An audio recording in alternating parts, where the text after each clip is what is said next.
This government meeting is brought to you by Eastworks and our local cable subscribers.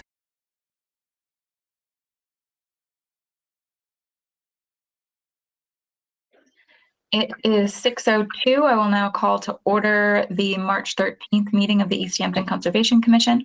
This meeting is being recorded. This meeting of the Easthampton Conservation Commission will be conducted in person and simultaneously via remote participation online to the greatest extent possible. Every effort will be made to ensure that the public can adequately access the proceedings in real time via technological means. In the event that we are unable to do so despite best efforts, we will post on the City of Easthampton website an audio or video recording, transcript, or other comprehensive record of proceedings as soon as possible after the meeting.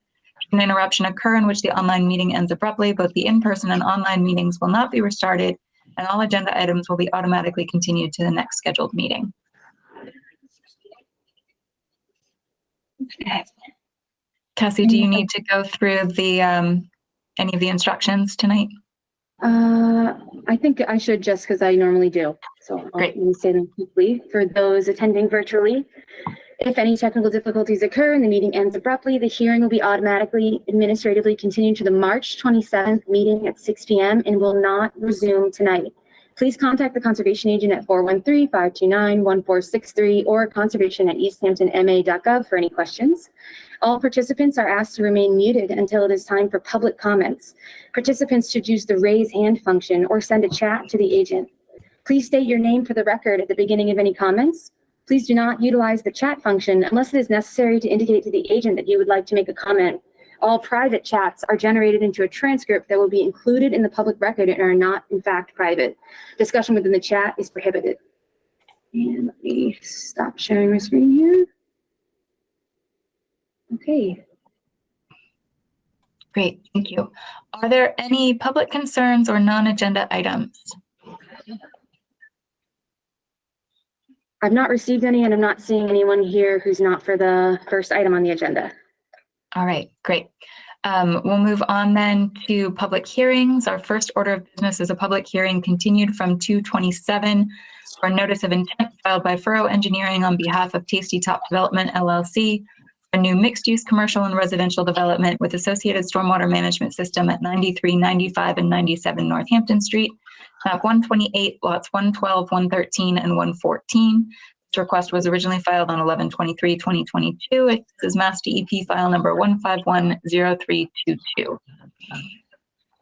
I know that we had some information that was forwarded to the commission to response letters that we received at 4:30 this afternoon. So I will note that we have not, or at least I certainly have not had a chance to review those yet. I'm not sure that many of the members of the commission have had a chance to look at those thoroughly. So we'll probably need some additional time to digest the information that's in those letters. We have someone here tonight from representing the applicant. Yes, Joel up there for our engineering. See you all again.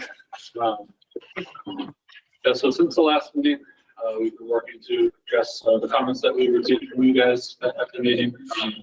And then right before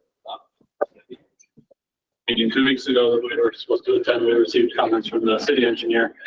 So we thought it was best to just postpone, continue until the next meeting, allowing us time to address the city engineer's comments as well, just so we consider everything at once.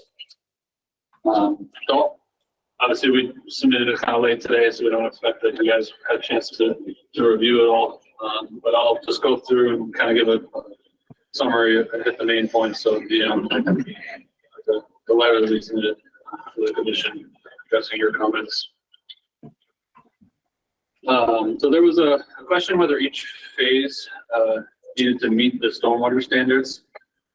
So we just wanted to clarify that this project is being permitted as one complete project. It's going to be all constructed at once. There's not going to be any pause in time between the phases.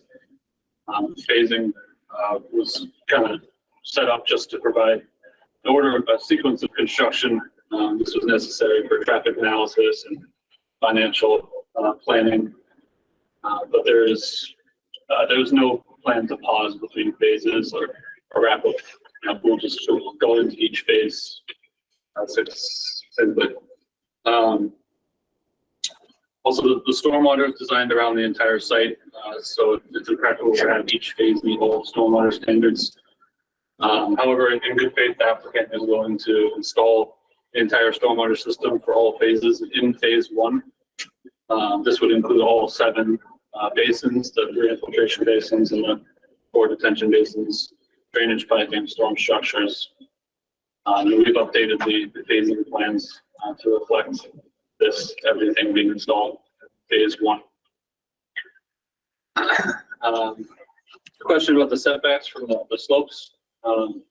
Additional details were provided on the, I believe, plan sheet D4 of the proposed is a cross section of the 2 infiltration basins that will receive the membrane barriers. They'll be installed in the embankments of the basins adjacent to the slopes that are 15% or greater. This impermeable barrier is designed to prevent any potential erosion of the adjacent slopes due to breakout. There's also a need for additional test pits to meet the Mass DEP requirements in the stormwater handbook for the infiltration basins specifically. We've scheduled these test pits. They're supposed to be done this week. We're aware of this inclement weather coming, so we'll be able to do it anyways, but weather permitting. We'll then review the test pit loads and confirm the soil types and areas of the infiltration basins to confirm that it still works. The commission requested some information on tree clearing and the areas per phase. So we put together a summary of the proposed tree clearing on site. Right now, there's approximately 13.7 acres of wooded area on site. And the estimated tree clearing for the entire project is 5.7 acres, with the majority of that being in phase one, especially now that most of the stormwater is being installed in phase one. Phase one would be 3.72 acres. Phase two, 1.1 acres. Phase 3, 0.8 acres. And by phase 3, all the clearing will have been completed, so there'll be no additional clearing in phase 4. The total tree clearing on just the sloped areas greater than 50% would be 0.4 acres. So the total wooded area that will remain after all the entire project is completed would be 8 acres. The total undeveloped area on site, including wooded area and unwooded area, that will not be that are outside the limits of the development, would be 10 acres.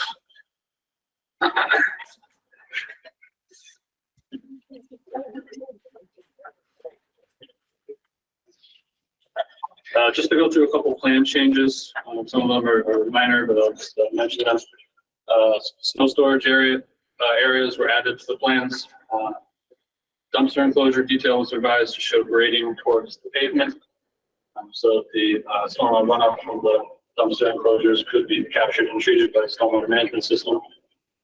The emergency overflows were added to the outlet structures, so of the basins, so that we wouldn't need the riprap spillways. I know there was concern about those causing additional erosion in the slopes, so we got rid of the riprap emergency spillways and did emergency overflows into the outlet structures.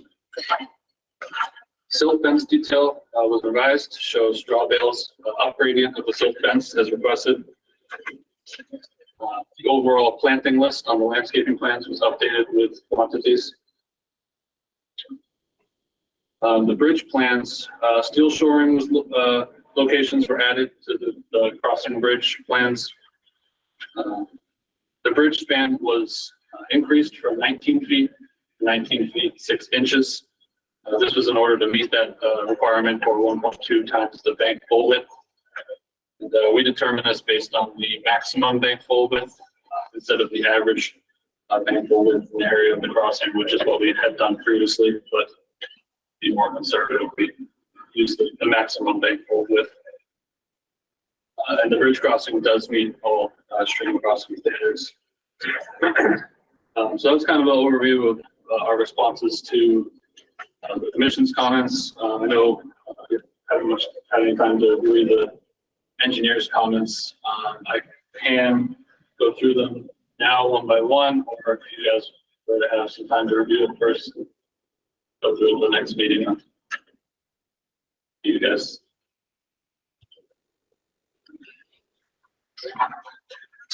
The change relative to including all the stormwater in phase one, I think is helpful for me because one thing that I understood from the last meeting where we discussed it was that financing might have a factor in each one of the phases. So I was concerned that even if the project was intended to continue in a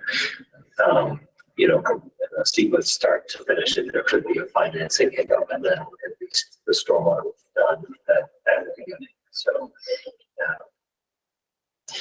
I appreciate the offer to include the complete stormwater system first phase.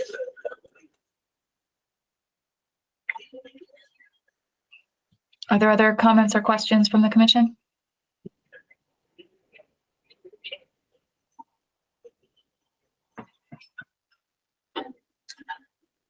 I have a member of the public has raised their hand with a question. It's up to you. Let's hold off on public comment until we've gotten a little bit further. I think there was a second response letter as well. Was there any information from that you wanted to share? I can go through it. Yes, the city engineer response, if the commission would like, or if it's easier to give you guys some time to review it and go through it the next meeting, I can do that as well. What would you guys like to do? If you feel like you've highlighted the important pieces for the time being, we can just review that for the next meeting. That's fine. Yeah, I believe we have hit all the major issues. Okay. No further comments from the commission at this point? All right. Then we will, we can open it up to public comments and questions. And I know Marty Klein had his hand up.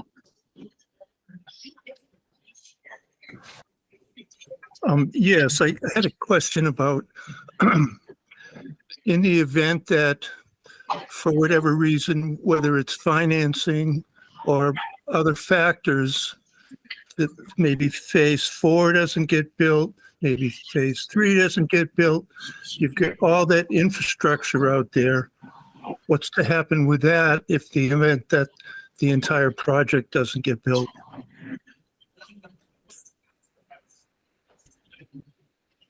Is that something that the applicant would like to address relative to the revised phasing plan?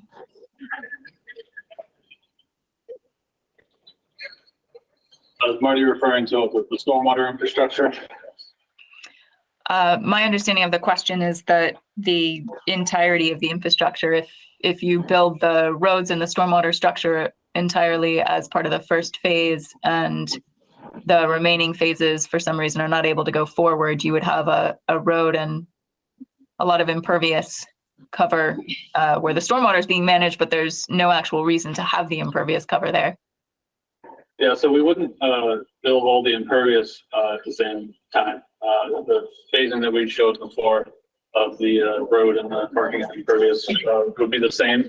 The only thing that we would install all completely in phase 1 would be the stormwater management system. So most of that would be underground piping structures that would also be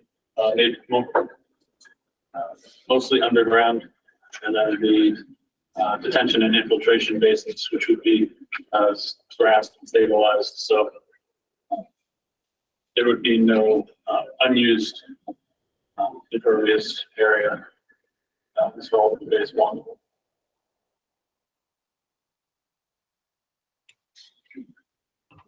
Okay, so that's something that we'll need to review the revised plans to get a clearer picture of exactly what's proposed, but thank you for that response. Are there any other public comments or questions at this point? Oh, so we do have a person here who has a public comment. I don't know if we can shift away from the virtual attendees and then address her. That'd be great, Cassie. Okay, you can go ahead and just state your name. It's Amanda Kamelbach, 5 West Lake Street. It's just a question about the NEPA review. I'm wondering if that is in progress now. Yes, Dan Mitchell from GCA. It's in process. It's a lengthy process. It's at least 6+ months to go through that process. But we're putting documents together now. So nothing has been filed yet, Dan? No, I'm sorry, did you say no? correct. No. Okay, thank you. So does the commission approval pend their review of the MEPA review results, or if that, it takes a really long time, I guess, for the review to happen, and just wondering what the commission is going to do regarding that. That's a good question, and we probably need to confer with DEP to get some clarity. It's typical that the MEPA review is completed first. That's the intent. And usually you would complete that before filing the applications with individual agencies. But I don't believe there's a restriction on issuing the NOI prior to the MEPA being complete, but that's something I think we need to verify.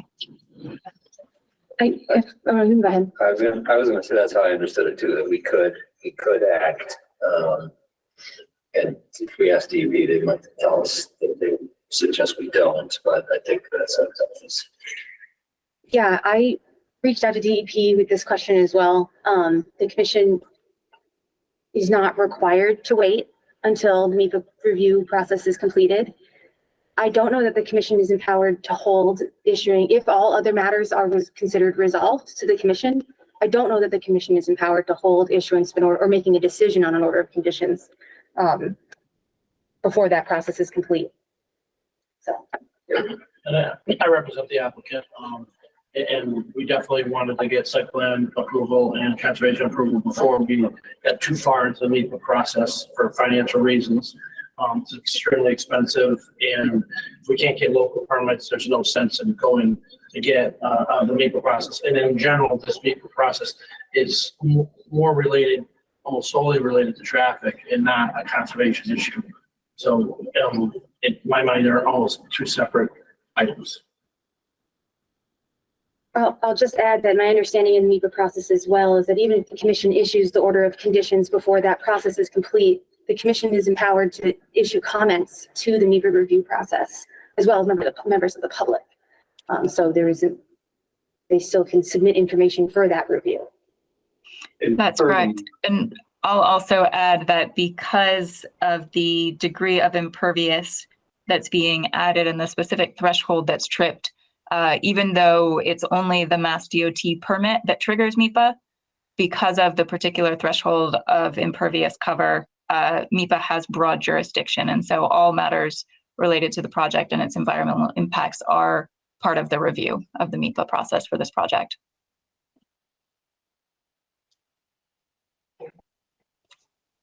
Do you have more you want to add? And all I wanted to say is if there's a substantive change that comes out of the MEPA process, the MEPA review process, we may have to come back to the Conservation Commission to request either an additional permit or to see if an amendment is necessary or not. So the commission's involved right to the very end of the process.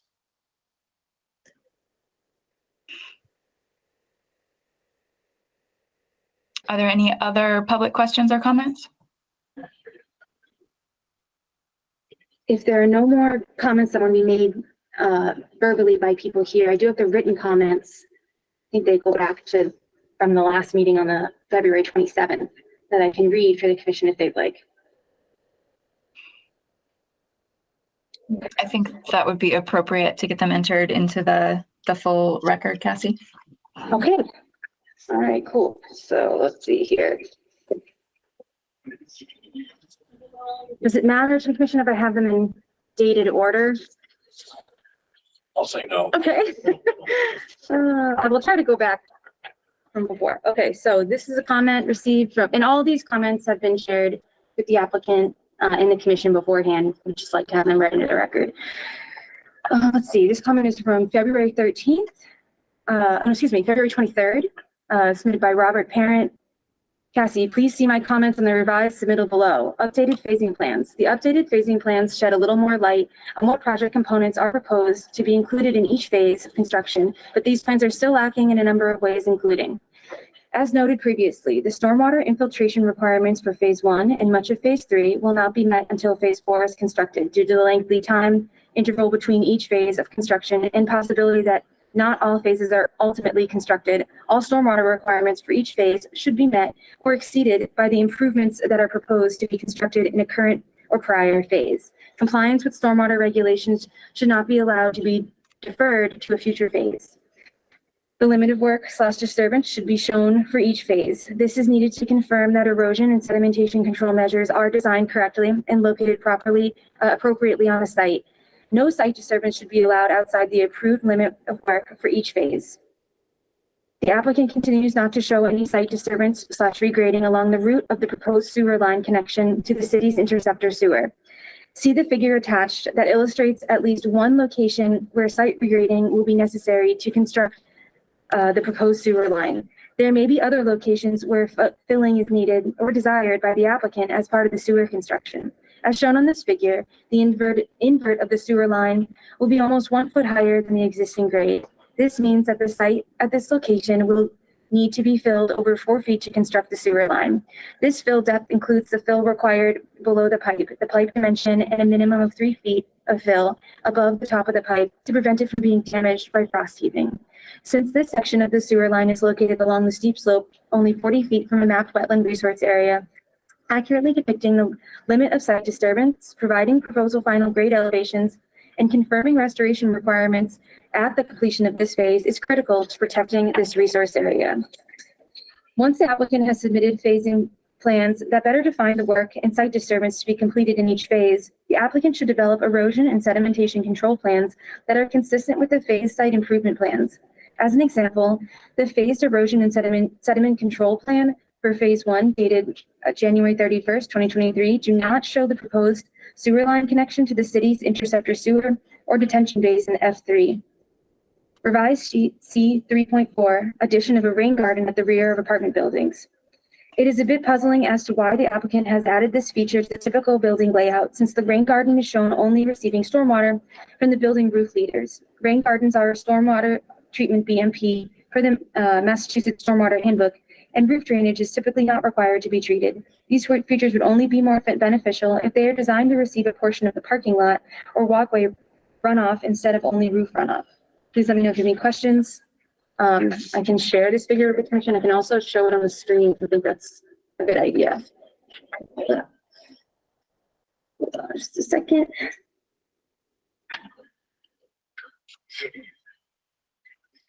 I think the most pertinent question is the sewer line one map set. Yeah, so we actually, since receiving Mr. Brandt's comment, have already addressed that issue and redesigned the sanitary sewer system in a different location so that would not be an issue. There's enough cover and it's further away from the resource area. I can just point out how we fixed it. It's on our plans we submitted, but instead of cutting across, added a manhole here and a manhole here. So the sewer line now goes down the road into a manhole here and then this way.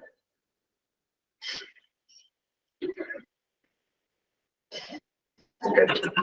And it's in the limit of work as erosion control barriers for its installation. I'm sorry, I couldn't hear you. It's in the limit of work and has erosion control barriers for its installation from drawings down.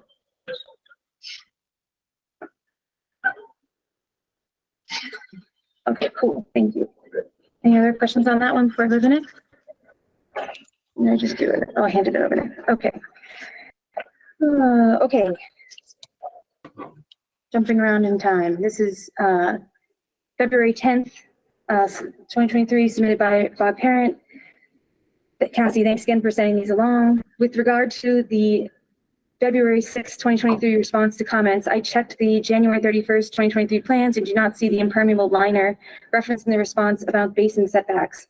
Also, I did not see anything in the Massachusetts Stormwater Handbook that would allow this as a way to avoid 50-foot setback from steep slopes. That's it.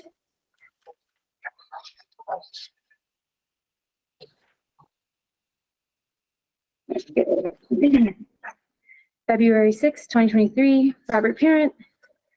Cassie, please see my comments on the revised submittal below. Stormwater detention and infiltration basin design. The revised stormwater analysis appear to generally meet applicable stormwater regulations. However, there are several design features that do not comply with the Mass Stormwater Handbook. In addition, no design cross-sections of the proposed basins are provided. Additional design information should be provided. The Massachusetts Stormwater Handbook indicates that infiltration basins should be located at least 50 feet away from the slopes that are steeper than 15%. The basins shown on the plan do not appear to meet this requirement. The infiltration basin has been raised above the groundwater elevation shown in the plans, but groundwater seepage could still be a concern due to high groundwater and soil variability across the site. The infiltration basin design should include a provision for draining the basin as shown in the Mass Stormwater Handbook. The base of several of the proposed detention basins will be located well below the existing groundwater elevation shown in the plans, which will likely result in seepage into the basins. The Mass Stormwater Handbook indicates that basins should not be located below the groundwater table.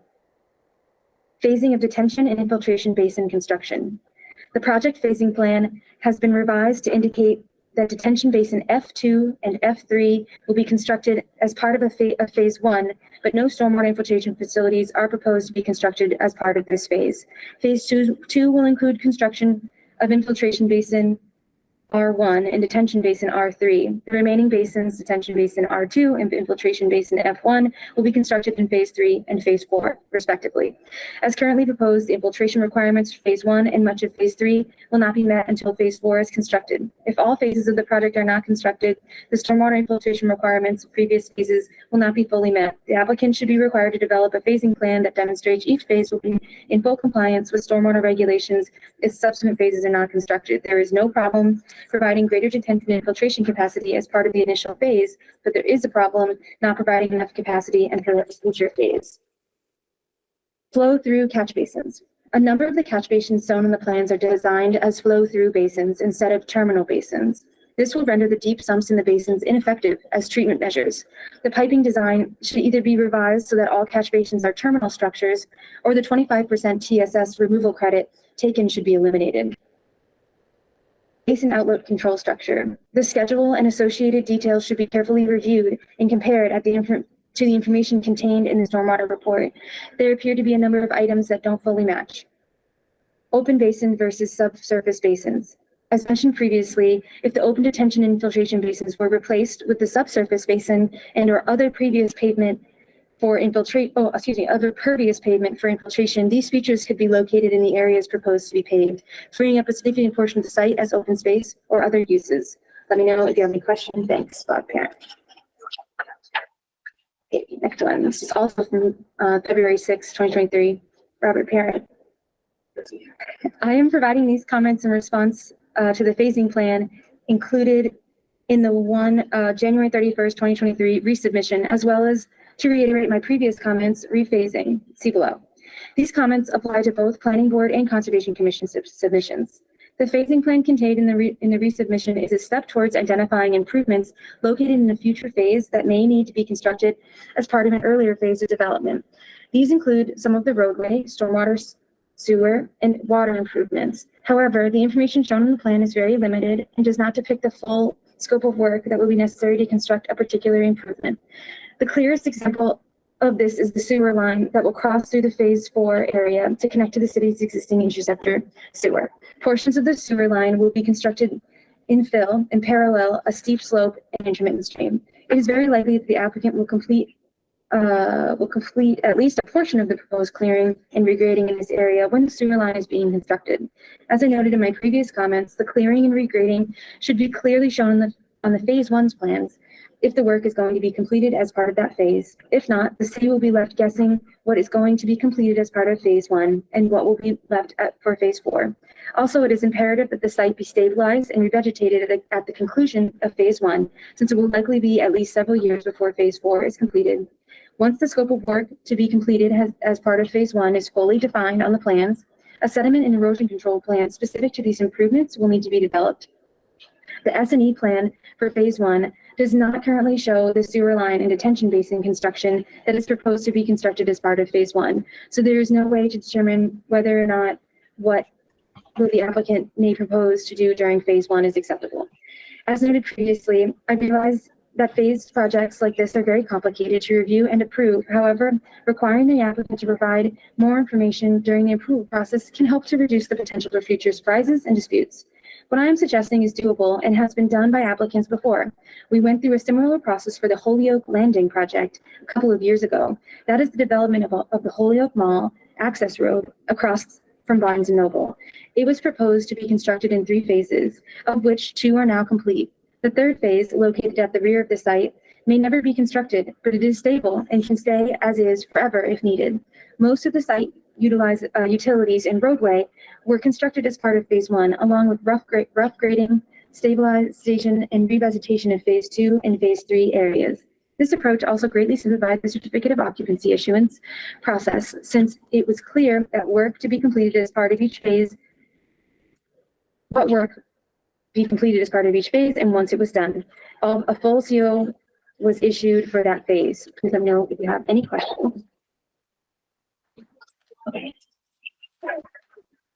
This is the city engineer's comments. I can read them in full if people would like, but they're pretty long. They've been shared with the applicant and with you all. Is they available anywhere yet for the public to view? Yes, they're posted on the city website, the Conservation Commission's website for under comments.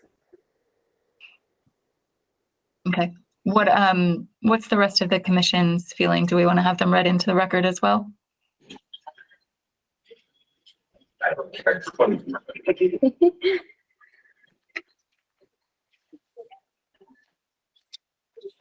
Let's see, 1, 2, 3, 4, 5, 6, 7, 8. It's 9 pages, so I would only likely read the red parts.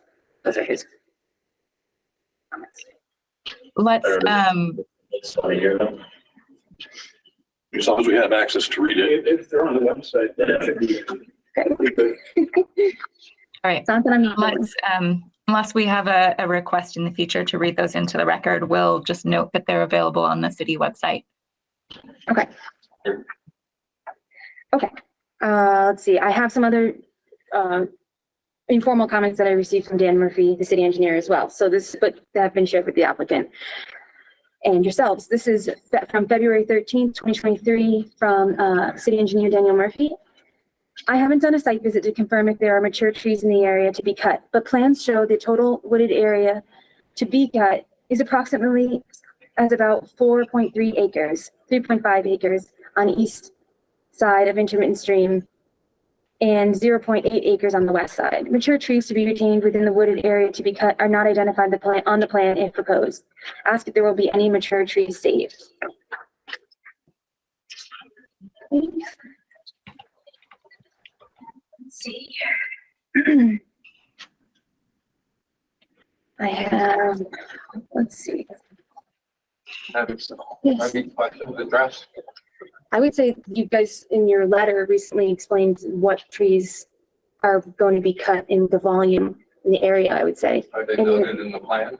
Yeah, you did submit those plans, just hand them to me when you arrived, which I can show them on the screen if the commission would like, if that's helpful. Yeah, I can, so we've addressed that question from Dan in the response to you. There are some mature trees along Northampton Road that were shown on the plans, called out. The only other ideal location for leaving some mature trees are in the community garden area, the eastern portion of the parcel. Most of that parcel, the developed portion of that parcel will be clear, is already cleared, it's field. There's a portion of the community garden area that is currently wooded. So we said that for any tree clearing first, some mature trees would be marked out in the field. Are all the stumps going to be removed or partially? Yep. Yes, all stumps will be removed. Exactly.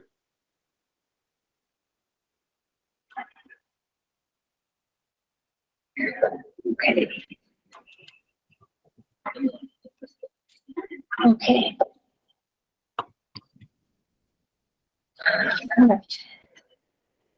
I do have someone's raised their hand in the public if you want to just take a detour for reading these.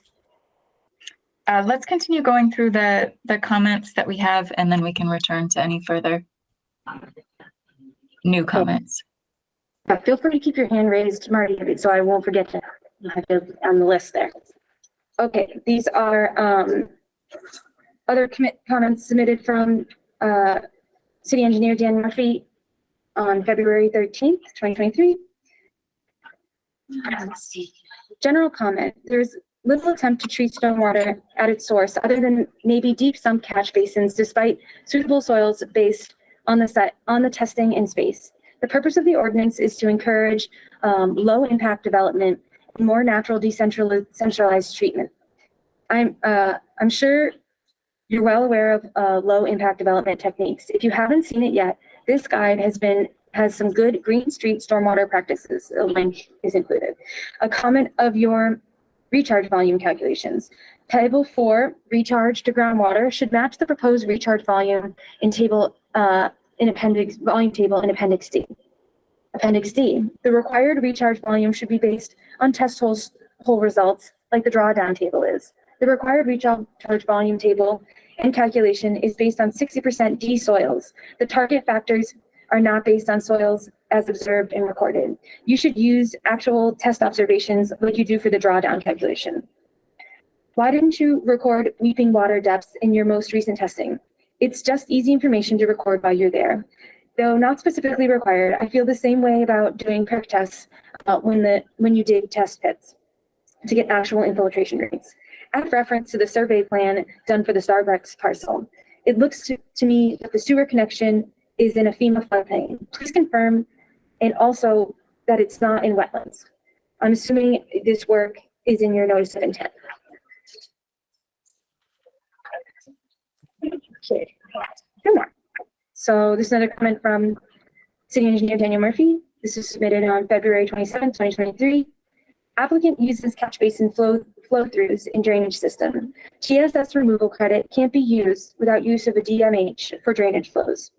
Was going to say this for general engineering comments, but since it affects TSS removal, this needs to be included with ordinance comments.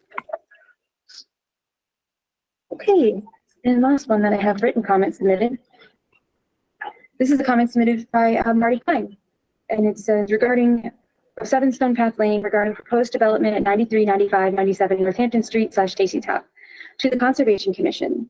I am writing to express my concerns with you about additional environmental impacts that I expect to occur as a result of the proposed development. I don't believe these are addressed by the regulations, but would be significant nonetheless based on the latest plan updates. Once the project is fully built out, based on 2.5 people per unit, the residential population there will be approximately 500 people. I imagine that an unknown number of these people will say, cool, there's a river in our backyard, and we'll visit the sensitive riverfront areas behind the project to walk, party, litter, run their dogs, pick plants, or go in the river, and so on. For lack of a better term, I'm calling this the knucklehead factor. Based on my decades of experience with visitors at Escomic properties around the city, I know the majority of people will be good citizens.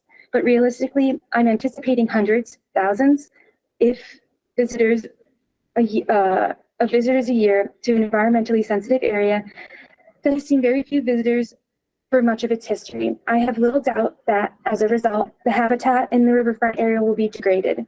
Unlike our other conservation areas, there will be no stewards, no rules.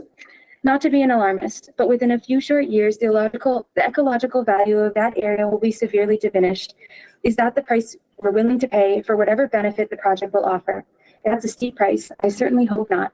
I fully expect that a broad NEPA review will consider this in scope of their studies. I'm baffled as to why the applicant has not yet applied to NEPA, typically done very early in the process, as it will be triggered by their application for state funding and its connection to the state highway. However, I wanted to share my concerns in advance of that process. In many ways, I feel that this proposal was not fully vetted before it saw the light of day, owing to pressures to create more housing. I get that. But for many years, in a variety of municipal documents, our citizens have shown their support for open space and farmland protection, high density development, i.e. smart growth. To date, this developer has shown little interest in protecting our natural resources and heritage. I have no reason to believe that will change unless we make that happen. We don't need dumb growth here. Thank you for your dedication and hard work on our behalf, Marty Klein. P.S. Given the sizable deer herd that frequents that area, the applicant's plans for protecting plantings in the wetland restoration areas, with a thick layer of mulch is bound to fail. Wire cages are needed if those plantings are to survive. Okay, and then if it suits the commission, we can turn it over to Marty Klein, who has a comment to make verbally. That sounds good. Thank you, Cassie. Well, as a lifelong gardener, I question the wisdom of siting mature tree or trees near the community gardens, because the tree roots are just going to go where the soil is rich with nutrients. And it's not a great way to garden, frankly. It's kind of problematic. So I just question the siting of the community garden by mature trees. Thank you. Thanks, Marty. I believe the community garden is outside of the buffer zone, if I'm remembering correctly. So that may be outside of our jurisdiction.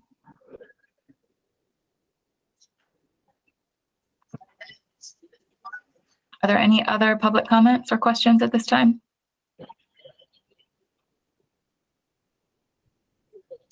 I don't see anyone indicated on the screen, nor by anyone here in the public. Okay. So I understand that we are still waiting for new test pit data and soils data that was hopefully going to be obtained this week, but we know that there's a storm coming in, so I don't know if that's going to be viable. I would like to have all of that data and information in hand before we pass this off for peer review, as that's information that's going to be needed. But once we have that, I think it makes sense to move forward with that piece. So Cassie, I think we can be working between now and the next meeting, if you haven't already, to begin drafting the scope for the peer review, so that we can get that RFP issued. And, oh, sorry, go ahead. I was just saying, yes, I'm ready to help you with that. Okay, great. So we'll get that moving. Any other final thoughts from the commission before we move to continue to the next meeting? Have we talked about flow through catch basins versus separate drain manholes? Is that something that was addressed, or is that something that's out there still? Does this come up? We did bring it up at the last meeting. Yes, I don't, again, it might be addressed in the materials we received today. I'm not sure. Okay. Yeah, I can address that right now. So the flow through catch basins don't necessarily meet the treatment requirements. So we did have the stormwater reports, but we removed it, and still the treatment system still meets the Easthampton 90% TSS removal and the phosphorus without the use of the flow through catch basins. Okay.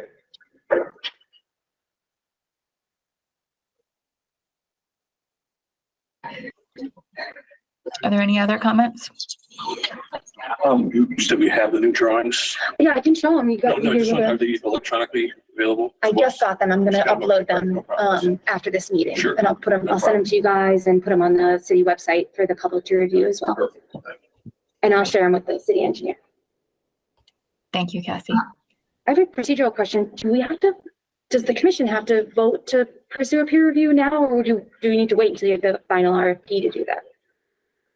I think we should wait until we have the RFP so we can discuss and make sure that we have everything in there that we want to include. I see.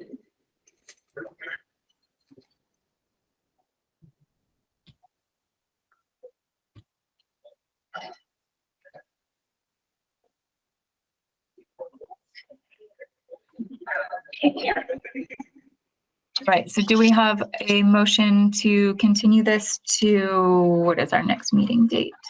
March 27th. Motion to continue to March 27th at 6 p.m. Second. All those in favor, roll call vote. Buttrick, Aye. Whittemore, Aye. August, Aye. Weeks, Aye. Ryan. Aye. Motion carries. So this item will be continued to March 27th at 6 p.m.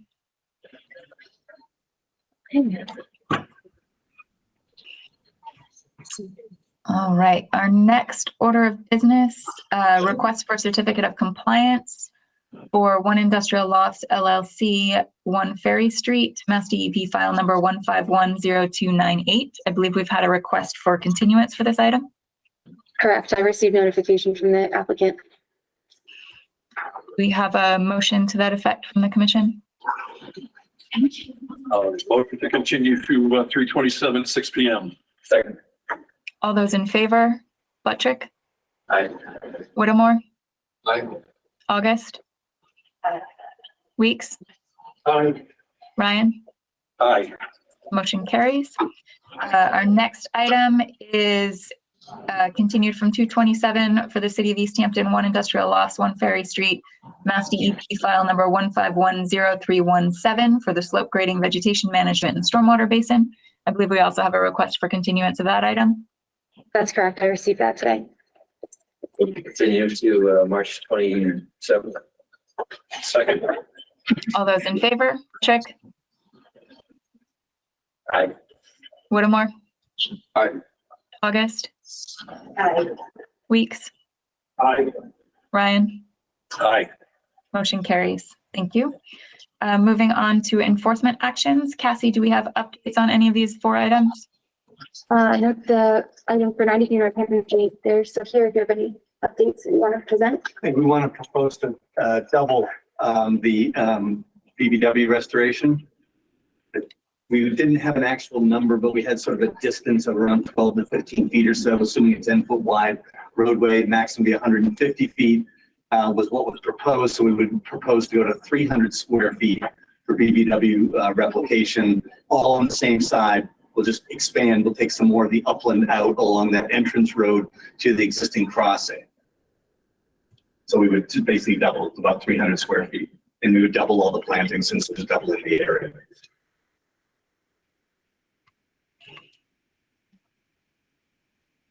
Do we have a graphic that would show that by any chance? I didn't update the graphic we submitted that shows sort of the rough polygons.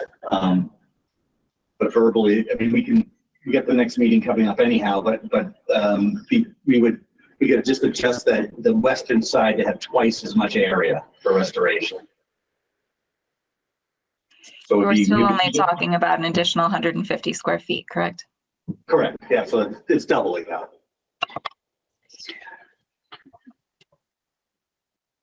And I would propose to excavate in the existing roadway that leads to the crossing that's there now, to avoid taking down mature trees and shrubs in order to create a bigger wetland. So we would just expand the wetland more linearly through the roadway.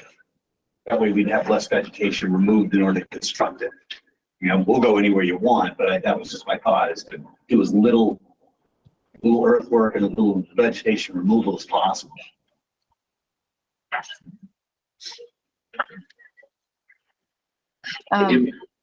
Figure we just like. I can look at the old one. Yeah. Let me pull it out. So that she has Erin has a look at what we're Yeah. talking about here. Hold on just a second, everybody. Dan, were you starting to say something? Buttrick? Oh, I was just saying, could Cassie bring up a figure if you didn't hear that part? Okay, hold on just a second here.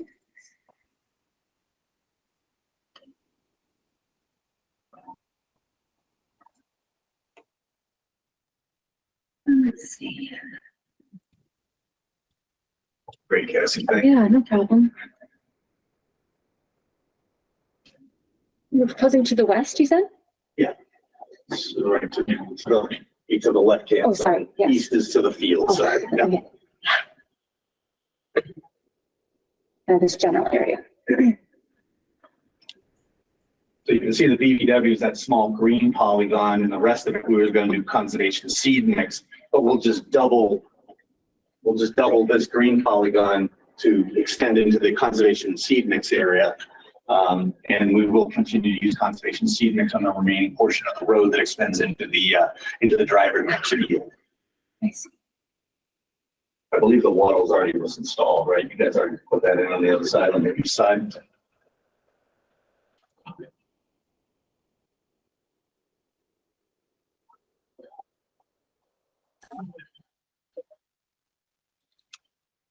Can we, Cassie, could you pull up I'm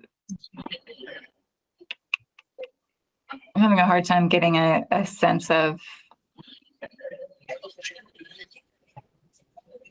I have Okay, pictures. I think I understand. Do you want me to show pictures from when I have site visit pictures from a while ago now, but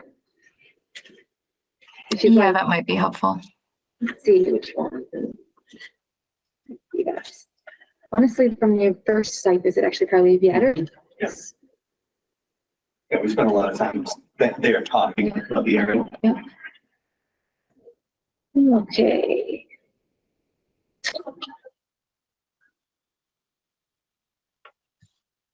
Okay, this is helpful. Is it? So it's basically everything in the foreground of this photograph. That's basically 300 square feet. Okay. So that roadway would be taken out to about where the shot was taken, and we would do all the restoration of the BBW right in that open area instead of taking out the mature vegetation on either side to create the well. See if I have some pictures from the other direction, and it would be helpful. Okay.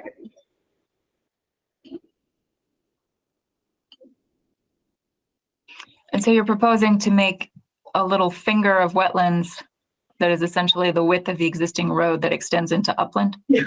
There's a lot of pictures here. Let's see. I'm gonna go pretty quick. That area. What do you is, see being the benefit of that to the interests of the act, Dan? Doubling the amount of BBW, so we're giving more BBW than what was actually impacted. We're putting back mature vegetation. Vegetation will eventually mature in a roadway. It would probably take a lot longer to naturally grow in there because of the compact nature of that road. We'd be removing material, putting down wetland soil mix in order to get the vegetation to grow well and quickly. So I see that area restoring fast and could become part of an integral part of the existing BBW. So all the interest of the BBW that's there now would be increased. I mean, we're not talking significant, we're not talking about half an acre here, but it's doubling the amount of impact area. So it's 100% more than what's required typically. That area is probably the best location because it's the lowest point. Right. If you go across it on the other side, your grading is probably about 5-6 feet higher. So to make a successful wetland or BBW on the other side is A lot more earthwork. a lot more earthwork, or right, then you're going to impact much more grading and by being on that side of it, which they'll call it the north, south I call it side. the east side. East It's side, probably, east side. yeah, East, south side. yeah. There's the very little, much less earthwork and much less grading to taper into the adjacent buffer zone. And so it would probably be, in my mind, also construction wise and the least impact to the surrounding buffer zone. Right. And in the long term, the most likely to succeed to be a wetland.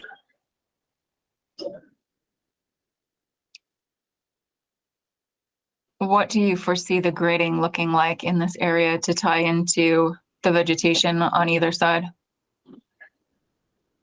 I'm anticipating right in the foreground of that photograph, I don't know if you can see where I'm standing, but in the foreground of that photograph, we're probably going to take the grade down about 18 inches.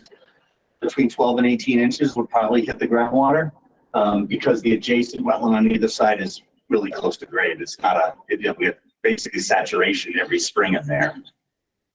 So I don't see a lot of earthwork being done. And in terms of grading from the adjacent area down into it, again, you're only talking about maybe an 18-inch drop at the most. So it would just be tapered down, just sort of a trapezoidal taper on both sides to drop the grade down. So how much of that width of the road do you think you could actually have at 18 inches below grade while still maintaining stable side slopes? Presumably it's going to be a lot smaller than the width of the road, correct? Theoretically, what, 3 feet on both sides, if I'm thinking of the grade rate? If it's 2 to 1, it's 1.5 feet, that'd be 3 feet on both sides. Yeah. So 6 foot width, but it'll be half of the slope I'm talking about will be wetland. Because as long as we're within 12 inches of the water table, that's a wetland. So part of the side slope, the grading slope, about half of it. So we're really only losing maybe 1.5 feet, 3 feet total out of the width of that. It would remain upland at the end of the day, and everything else would be wetland. But we're still saying 300 square feet. So we'll just have to extend that until we get 300 square feet. We can't go wider, we'll go longer. BBW doesn't totally wrap right next to it on No. both sides, so Yeah. we could, that's up of the buffer zone, we can taper into that a little bit. Tapering, so yeah. It's not a long peninsula, that it's more like connected to the, Yeah. wider a little bit. Then maybe we should prepare a more detailed plan, for next meeting. And remind us, we're talking about doing additional mitigation to allow the temporary crossing to stay. Exactly, yeah, exactly. Would that be acceptable if we have a more detailed drawing with those grades on it and provide it for the next meeting? We'd certainly be willing to look at that. From what you've described so far, I'm having a hard time imagining that this would really add any significant value in terms of restoration. It seems like it would be sort of, it's technically connected, but it doesn't really seem like it would be very functionally connected to have a perpendicular narrow strip of wetland that juts off to one side. It wouldn't be much different than the rest of the wetland, which has fingers that go up onto dingles and drainage areas along the way. It's not a very big finger, so it isn't like we're extending a wetland out 300 feet, which the critters won't want to walk down to the end, but we're making a wetland that's not there today. That in and of itself is a benefit. We're putting it back. Well, maybe we should draw it out. Yeah. With it, and then we'll try to not make it as a peninsula out, but accommodate it. Well, to accommodate, We don't want to disturb the bank. no, right, but we're going to need to take out vegetation to make this blend any more of a cove-like effect, if that's what you're looking for, Julie. We can adjust it any way you'd like, but just by putting a BBW there, we're making that area better because it's a road right now. And you can't say it doesn't have function of a BBW. We're building a BBW right next to a real BBW. So it will have all the functions and values, stormwater cleanup, pollution prevention, wildlife habitat. They'll have all of it. Can you remind us what the east side looks like? East side, go right up, catches grade, starts going up. If we'll speak 5 to 8%. Yeah, it's, Maybe there'll be a lot more excavation on that side in order to get down to the wetland water table. Yeah. It wouldn't be an appropriate location to put a restoration area.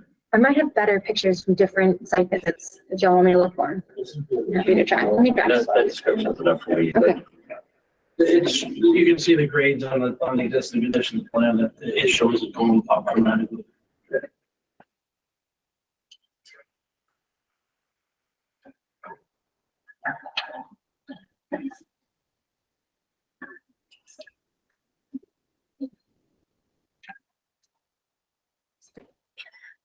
Will you be adding, you said, double the clearance? Sure. So is it the exact same thing? Or? This is a variety of plants that are common there right now, and we'll just double whatever we proposed, since we're doubling the area.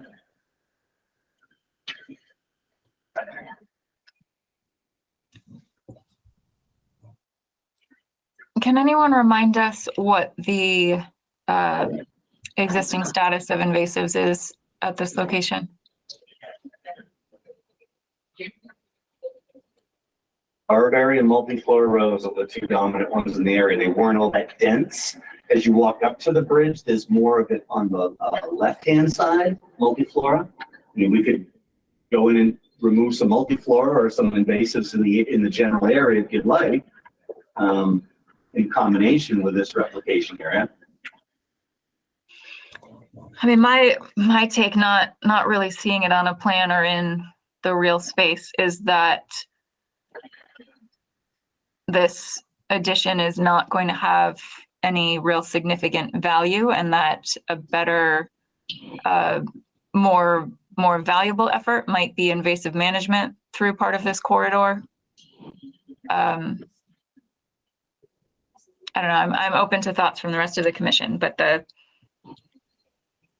what we asked you to think about in exchange for not complying with the enforcement order for an extended period of time was some sort of significant increase in the benefits of the restoration. And I'm just not convinced that an additional 150 square feet of wetland accomplishes that.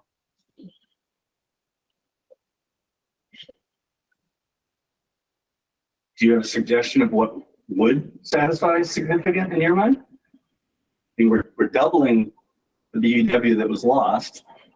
That's significant in and of itself. It's a 100% increase. I know that it's not a huge number in terms of the actual area, but we're doubling what was impacted. But you're also how many months now behind on the enforcement order and asking to basically extend it for what could be a year or more beyond that. So I mean, I hear you. I mean, we could certainly make invasive removal in the area too. That impact was there probably close to 25 years. That culvert's 25 years old. That's been there for 25 years. That I'm removing out. I didn't put that there. That was there. I mean, invasive removal is something that can be done now, right? As opposed to waiting for that crossing to come up and then do that BUW restoration, which is, I mean, not now, not today, but yeah, this coming season. We would have to wait till the new bridge is built because they need this bridge to get equipment to the other side. But he's saying that the invasive. Oh, the invasives could be done immediately. Yeah. Oh, for sure. Yeah, you can certainly get on that. And what sort of area would you like us to consider? 50 feet around the area?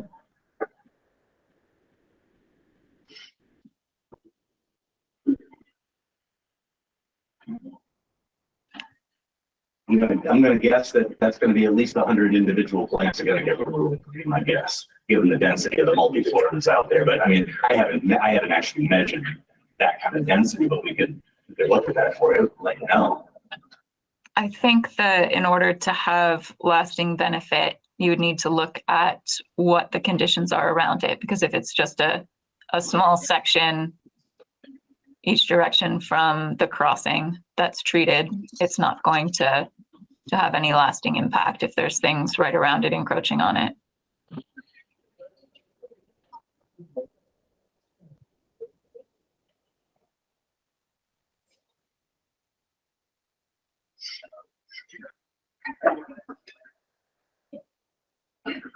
I don't know if it's crazy to suggest this, but are there any unneeded portions of the parcel that the land trust might be interested in or something like that? I just thought of the way I don't know, but it doesn't seem to me that they would, only because it doesn't connect to anything else. It's the usual idea that they wanted to connect to something when there's walking trails or something like that. People passively use it. On the other side of the Mandan River. Yeah. I do have an indication from a member of the public, I believe is associated with the Easthampton Conservation Trust, if the commission would like to hear them. Sure. You can go ahead, Garrett. Hi, Garrett Stover, Conservation Advisor for Perscomic. Just so you know, it's, as we've commented to the Gazette, getting people out into sensitive areas is not necessarily an imperative for us. So if there was a significant area that's buildable, that was permanently protected, that would be great. But we, early in our existence, we ended up with a lot of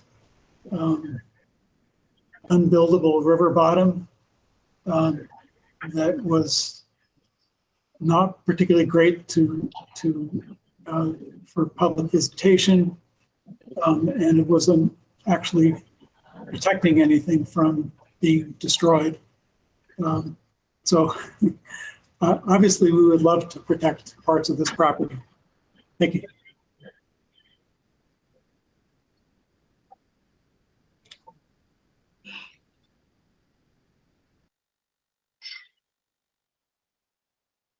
Any further thoughts at this point?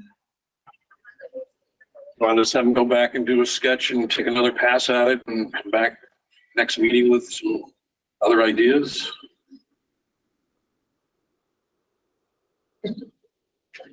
Yeah, I mean, for me, it's something that could happen, this season while the current crossing is still in place would be good just to, just to start on the process, I guess I would need some clarity from somebody, maybe Julie, is like when you say that the 50 feet around, I'll use my phrase, isn't enough. What's enough? 100 feet, 300 feet, 800 feet? I mean, I don't know what you're thinking of for significant.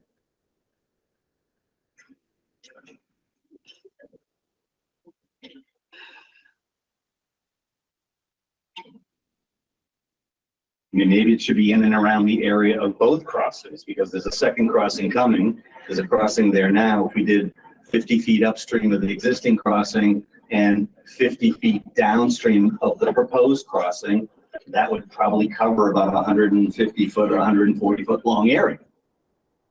On both sides of the stream. Is that more what you're thinking would be more beneficial?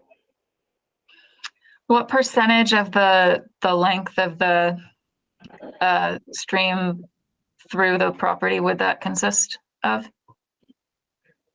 We'd have to measure that, yeah.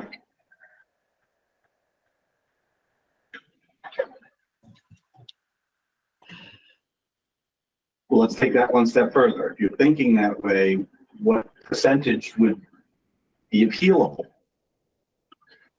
More than 10%, more than 20%? We're trying to get a sense of where we're going with, I mean, like how far do I need to look? Because I like to look, and I'd like to look at the density of invasives to give you a sense of, there's only 20% invasives, or maybe there's 40%. I don't know off the top of my head right now. So if it's a high density, then you don't need to do as much linear length to have good response. If you've got short density or small density, you might need to do a little slightly larger area to get a little bit more effect. So I might recommend then, and this may be challenging to do this time of year, but I might recommend that you look at what the invasives look like throughout that corridor on the property so that we can get a clearer picture of what would constitute significant improvement and what would have lasting effect. Because I think if it's, if you're just doing work in a small portion of that area, I would expect that they're going to grow back in from outside of it if the problem is pervasive throughout that stretch. Okay, we can take another look at it.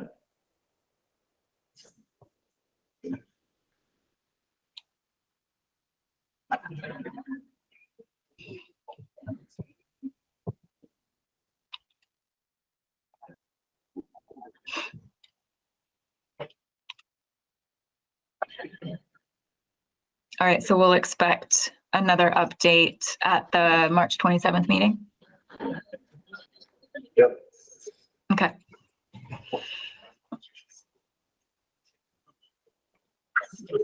All right, our next order of business is open space updates. Cassie, do we have anything regarding Echodale West? Oh, hold on just a second. Oh, perfect. Thank you. Yes, you can take that. Let me just pull it out. Thank you. Thank you. Thanks. Hold on, Julie. I'm sorry. Open space. No, I'm sorry. I don't have any updates for open space. Yeah. Okay. Which compliance updates items do you have information on? Pull it up. I know Jay, you always bring it. Did I have anything? Highlighted, but it's kind of already talked about. Sorry, I don't have to. Oh yeah, this was just for a note that the both those Ferry Street We items are, continued those items. yeah, I didn't have any other project updates. That's highlighted in the other, thing on what Ferry Street is. Oh, yeah. Thank you. Okay. Sorry about that. I have that in front of me. So nothing we need to discuss that hasn't been touched on already? That's correct. All right. Moving on to general business then, meeting minutes. We have 2 sets to accept from February 13th and February 27th, I believe. Can you? Thanks, Catherine, for the long scene.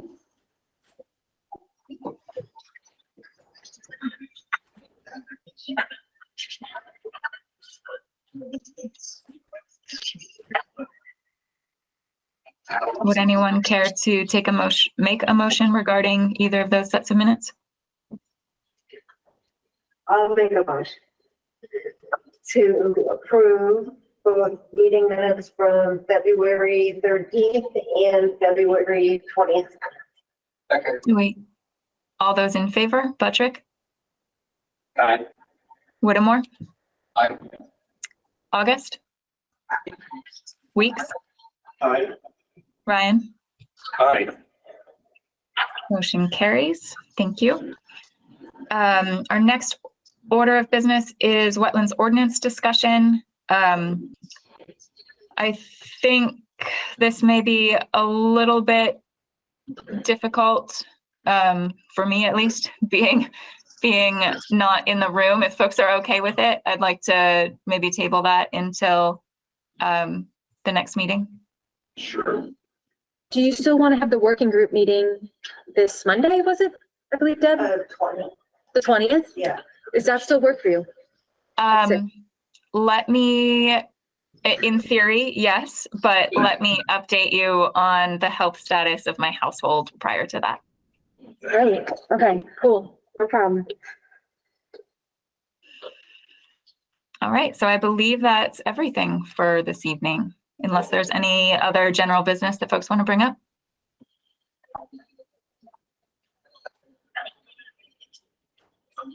All right. I'm going to just out of interest, I'm going to be going to the Mass Land Conference in 2 weeks for work, but it's mostly about land protection and stuff. So perhaps I will learn something interesting. If I do, I will bring that here. Do you know if it's too late? I don't know if people can sign up too still, or is it, It might be. is there a virtual element, do you know, or Is there what? a virtual element? I don't know that. Okay, I'm not sure Yeah. either. I probably got an email about it and just was lost in the way of things, but if I have something, I can share it with you all. If anyone else is interested in going.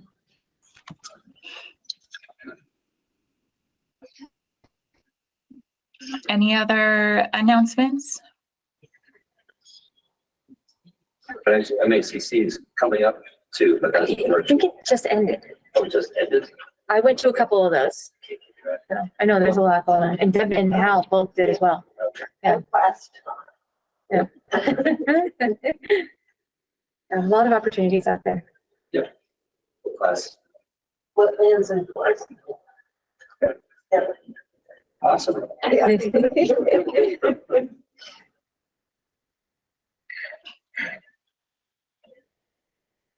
Do we, Go ahead. no, go ahead, Dan. No, it was nothing important. Well, now's your only chance, because I was going to ask for a motion to adjourn. So if there's anything else we want to discuss, this is the time. Yeah, I was just gonna say, I was thinking about going to MACC, but then I saw it was, virtual, and I was like, now, no way I could get myself some you already longer than I already do. Deb, do you have something? I just had a question. So because we received that, the comments from the Teams Tab development so close to the meeting, once we go over to read it, can we then bring up questions at the next meeting? Because I did have some questions, but I really wanted to wait. Sure. until I bring them Absolutely. up. Yes. Yep. Okay. Thank you.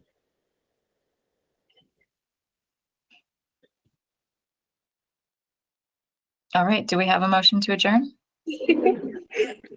Motion to adjourn. Oh my gosh. Do we have a second? I heard Mike, 2 seconds. All those in favor, Buttrick, Aye. Whittemore. Aye. August. Aye. Weeks. Aye. Ryan. Aye. All right, it is 7:17. We are concluding tonight's meeting of the Easthampton Conservation Commission. Our next meeting will be March 27th at 6 p.m. Thank you, everybody. All right, thank you. Good night. This government meeting is brought to you by Eastworks and our local cable subscribers.